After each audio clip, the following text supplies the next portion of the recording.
আসসালামু আলাইকুম। আমরা আজকে উপস্থিত হয়েছি, এটাকে অনেকে ভিন্ডি বলে অনেক জায়গায়, আবার অনেকে ঢেঁড়সও বলে। আপনারা দেখতেছেন এটা একটা হচ্ছে ভিন্ডির গাছ। গাছটি রোপণ করার পরে এটা মাটির তলে এভাবে খুঁড়ে পরে এই জায়গায় একটা একটা করে বিচি রোপণ করা লাগে।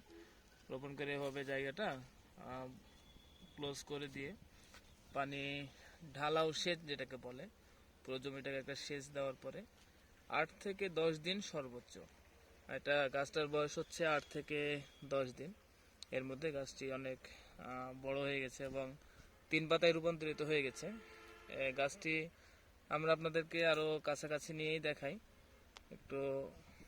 গাছটাই যে এত সুন্দর একটি গাছ, ভিন্ডির গাছ হয়েছে। এখান থেকে একটা শুধুমাত্র একটা ফল থেকে এতগুলো এত বড় একটা গাছ হয়ে গেছে এবং পরবর্তীতে এই গাছটা যখন আরো বড় হবে, বড় হওয়ার পরে অনেকগুলো ডাল ফাংনা বের হয়ে প্রত্যেকটা ফাংনা একটা করে ভিন্ডি ধরে আর কি। তো এই গাছটি আসলে ভিন্ডির জমিটা অনেক ভালো আর কি। এই জমিটাতে দেখতেছেন আপনারা, আশপাশগুলোতে আমি একটু দেখানোর চেষ্টা করতেছি। জমিটা গাছ সবগুলো একই পরিমাণে আছে, গাছগুলো অনেক সুন্দরভাবে রোপণ করা হয়েছে এবং সেচটাও মোটামুটি ভালোভাবে দেওয়া ছিল। ওর জন্য গাছটি একসাথে আর কি বের হয়েছে। তো একই ধাঁচে যদি হয়ে যায় তখন দেখতে আরো সুন্দর লাগবে, গাছটা আরো একটু বড় হয়। তো গাছটার বড় হওয়ার পরে আমরা আবার আপনাদের সামনে পরবর্তী ভিডিও নিয়ে হাজির হব। গাছটা যখন আরো বড় হবে এবং ফল আসবে, ভিন্ডি যেটা বলি আমরা, ভিন্ডির সাইজটাও নিয়েও দেখাবো এবং ভিন্ডির যে উপকারিতা আছে, উপকারিতা নিয়ে আপনাদের সামনে আরো একটি ভিডিও নিয়ে আসব। আমরা যে ভিন্ডির যে বিচিটা আমরা চেরেছিলাম মাটিতে, এই বিচিটা আপনাকে দেখানোর চেষ্টা করছি।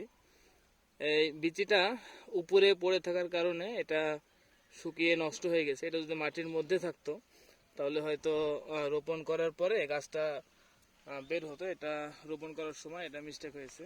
তো পরবর্তীতে আমরা ভিন্ডির উপকারিতা এবং ভিন্ডির যে ফল আছে, ভিন্ডি কিভাবে ধরে, কিভাবে হয়, কিভাবে ভিন্ডি তুলে, পরবর্তী ভিডিওতে আমরা ইনশাল্লাহ আপনাদেরকে দেখানোর চেষ্টা করব এবং সার্বিক বিষয় ভিন্ডি নিয়ে যত তথ্য আছে আমরা নিয়ে আসবো আমাদের বাংলাদেশ কৃষি এই চ্যানেলটার মাধ্যমে। তো আপনারা দেখতেছেন ভিন্ডির জমিটা, গাছগুলো আমরা দেখানোর চেষ্টা করছি আপনাদেরকে একেবারে কাছে থেকে।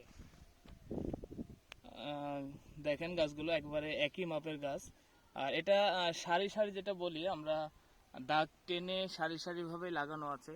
সবগুলো গাছগুলো বড় হইলে আরো অনেক সুন্দর লাগবে এবং অনেক সুন্দর হবে গাছগুলো বড় হইলে।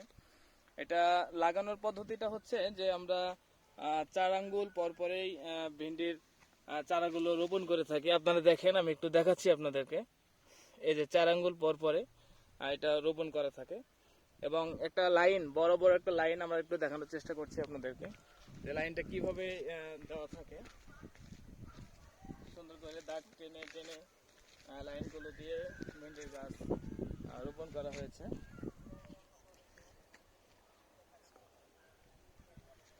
জি, আপনারা দেখতেছেন কত সুন্দর করে লাইন করে ভিন্ডির গাছগুলো রোপণ করা হয়েছে। তো পরবর্তীতে আমরা আপনাদের সামনে ভিডিও নিয়ে আসবো ইনশাল্লাহ, ভিন্ডিটা উপকারিতা কি এবং ভিন্ডি কোন বয়সে তুলে বা কোন বয়সে তুললে বাজারে ভালোভাবে বিক্রি করা যায়, সার্বিক বিষয়ে আমরা পরবর্তীতে নিয়ে আসবো। আমাদের বাংলাদেশ কৃষি চ্যানেলটা আপনারা সাবস্ক্রাইব করবেন এবং বেল আইকনটি চালু করে রাখবেন পরবর্তী ভিডিও পাওয়ার জন্য। আসসালাম।